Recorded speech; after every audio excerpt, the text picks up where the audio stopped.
Bonjour à toutes et à tous, ravi de vous retrouver pour ce nouveau Paris Direct à la une de l'actualité de ce jeudi. La très attendue rencontre entre Xi Jinping et Vladimir Poutine, les deux.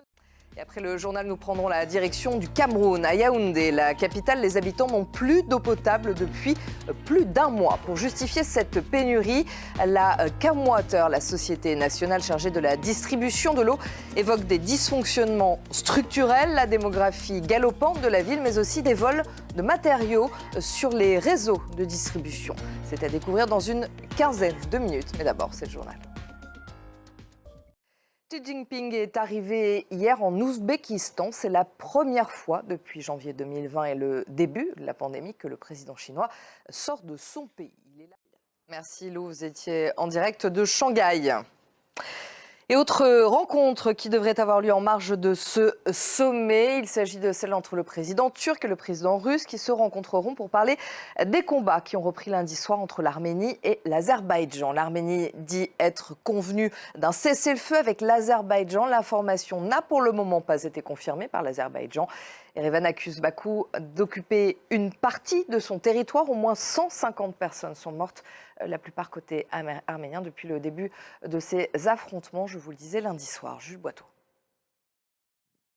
En Ukraine, Volodymyr Zelensky promet la victoire à ses concitoyens. Le président s'est rendu hier dans le nord-est du pays, dans la région de Kharkiv.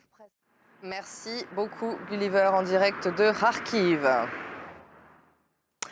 Et une nouvelle ère s'ouvrant en Suède, selon des résultats quasi définitifs. C'est le bloc droite-extrême droite, mené par le conservateur Ulf Kristersson, qui l'emporte.